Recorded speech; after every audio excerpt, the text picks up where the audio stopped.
Harsha Hospital, Center for Plastic and Cosmetic Surgery, Liposuction, Tummy tuck, breast surgery, lip, chin and nose correction సేవలు. మీ అందానికి నమ్మకమైన చిరునామా Harsha hospitals Kompally Hyderabad. Yes, ప్రముఖ gold man Telangana hockey chairman Konda Vijay Kumar ఒక award ఫంక్షన్కి ఏదైతే ఢిల్లీకి వెళ్ళినప్పుడు ఢిల్లీలో ఎయిర్పోర్ట్ దగ్గర ఉన్నటువంటి ఐటీ అధికారులు తనని అదుపులోకి తీసుకొని తన దగ్గర ఉన్నటువంటి గోల్డ్ని సీజ్ చేశారు. సీజ్ చేసి దాదాపు 12 గంటల పాటు కూడా విచారించిన పరిస్థితి. అసలు ఆ రోజు ఏం జరిగింది, ఎందుకు ఆ రోజు అదుపులోకి తీసుకోవాల్సిన అవసరం వచ్చింది, గోల్డ్ సీజ్ ఎందుకు చేశారనేది తెలుసుకుందాం. ప్రస్తుతం మనతో హాకీ చైర్మన్ కొండా విజయ్ కుమార్ ఉన్నారు. సార్ నమస్తే. అసలు ఏం జరిగింది ఆ రోజు, మీరు అసలు ఎందుకు వెళ్ళారు? అవార్డ్ ఫంక్షన్ అయినా లేకపోతే ఇతరత్ర కారణాల వల్ల ఎందుకైనా వెళ్ళారా? ఎందుకు వాళ్ళ అంతసేపు మిమ్మల్ని విచారించారు? అసలు ఏం జరిగింది ఆ రోజు? నేను అవార్డ్ ఫంక్షన్కి వెళ్ళాను, మిగతాది తర్వాత వాళ్ళు ఏంటంటే ఎలక్షన్ సీజన్, నేను రెగ్యులర్గా వెళ్తూనే ఉంటాను, ఇదేం ఫస్ట్ టైం కాదు, బట్ ఎలక్షన్ సీజన్ కాబట్టి వాళ్ళకి ఏదో డౌట్ వచ్చినట్టుంది. ఇక్కడ సిఎస్ఎఫ్ అధికారులు ఇన్కమ్ ట్యాక్స్ వాళ్ళకి చెప్పారు, ఇన్కమ్ ట్యాక్స్ వాళ్ళు నాకు అక్కడికి ఫార్వర్డ్ చేశారని తెలిసింది. లేక వాళ్ళు నేను జస్ట్ అరైవల్ అయిన ఇమీడియట్లీ వాళ్ళు ఒక ఆఫీసర్స్ వచ్చారు, వచ్చేసి మీతో ఆఫీసర్ తోడా బాత్ కర్నేకా అని చెప్పేసి వాళ్ళ ఆఫీస్ క్యాబిన్లోకి తీసుకెళ్లారు. తీసుకెళ్ళాక ఫస్ట్ గోల్డ్ మొత్తం రిమూవ్ చేయించేసి ఫస్ట్ ఒరిజినల్ డూప్లికేట్ అనేది చెక్ చేయించారు అనమాట. చెక్ చేయించేసి దెన్ తర్వాత వాళ్ళు ఏంటి అసలు ఇన్కమ్ సోర్స్ ఏంటి మీది, అసలు ప్రాపర్ గోల్డ్ ఇదంతా వైట్ అయినా కాదా అని చెప్పేసి సమ్ క్వశ్చన్స్, మిగతా మన స్టేట్మెంట్స్ అవన్నీ చెక్ చేయడం జరిగింది. పేమెంట్ త్రూ ప్రాపర్గా అయిందా లేదా అనేది అవన్నీ సాటిస్ఫై. ఆ నైట్లో నాకు ఈ బిల్స్ ఒక 3 బిల్స్ అవైలబుల్ ఉండి 3 బిల్స్ షో చేశాను. 3 బిల్స్ సంబంధించి మిగతావి నేను ఇక్కడికి వచ్చాక ఫైలింగ్ నా దగ్గర ఉంది కాబట్టి ఫైల్లో తీసిపెట్టాను. మిగతా నాకు నోటీస్ ఇచ్చాక నేను వాళ్ళకి షో చేసేసి.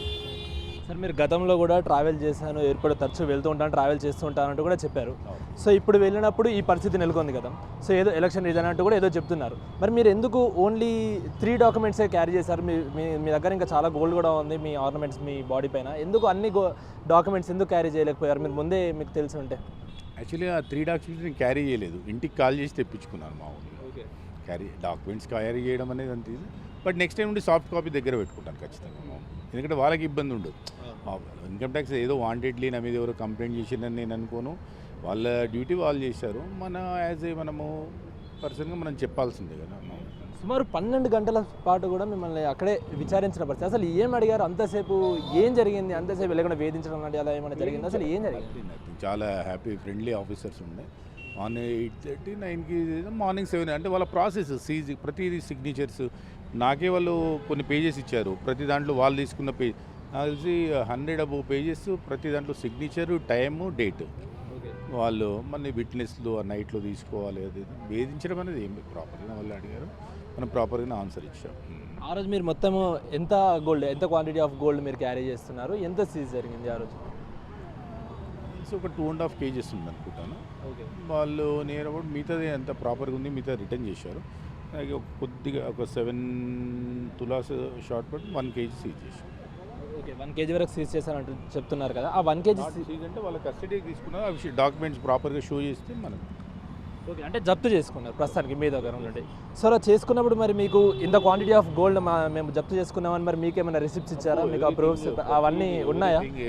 ఎవ్రీ పేపర్ అన్నీ ప్రతిదీ చాలా పర్ఫెక్ట్ ఉంటుంది, చాలా పర్ఫెక్ట్.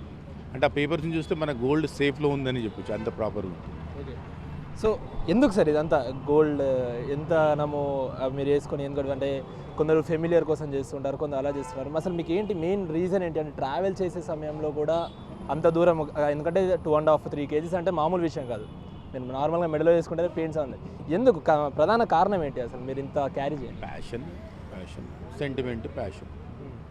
సో మరి ఫ్యూచర్లో మళ్ళీ ట్రావెల్ చేయబోతున్నారా ఇలా గోల్డ్ వేసుకొని? సో ఇప్పుడు ఇలాంటి చేదు అనుభవం మీకు ఎదురైంది కదా. చేదు అనుభవం నేనేమనుకోను, మన జర్నీలో మన సైకిల్లో మన జర్నీ సైకిల్ లాంటిది, అది ఖచ్చితంగా ఇలాంటివి ఉంటాయి.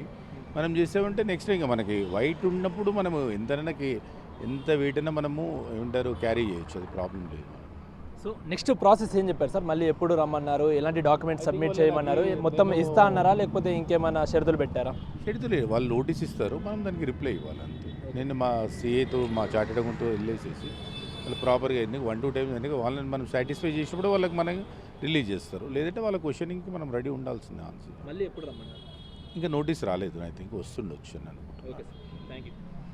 సో సాధారణంగా ఎప్పటిలాగానే ట్రావెల్ చేస్తున్న సమయంలో ఈసారి మాత్రము ఆ అధికారులు నన్ను అడిగారు. సో నేను ఆ రోజు గోల్డ్ తీసుకెళ్ళాను. దానికి సంబంధించినటువంటి మ్యాక్సిమం గోల్డ్ ఆఫ్ క్వాంటిటీ సంబంధించిన డాక్యుమెంట్స్ చూపించాను. అవి రిటర్న్ కూడా చేశారు. ఇంకొన్ని డాక్యుమెంట్స్ మిస్ అయ్యాయి. త్వరలో నోటీసులు వచ్చినప్పుడు అవి కూడా చూపిస్తాను. అవి చూపించినప్పుడు కూడా మొత్తం గోల్డ్ నాకు రిటర్న్ చేస్తారంటూ కూడా అధికారులు చెప్పారంటూ కూడా కొండ విజయ్ కుమార్ గారు చెప్తున్నారు. ఫ్యూచర్లో కూడా తప్పకుండా వేసుకొని వెళ్తాను గోల్డ్, ఎందుకంటే అది నా ప్యాషన్, నా వ్యక్తిగతం అంటూ కూడా చెప్తున్న పరిస్థితి కనిపిస్తోంది. ప్రశాంత్, అక్రమ్ బిగ్ టీవీ, హైదరాబాద్ నుండి.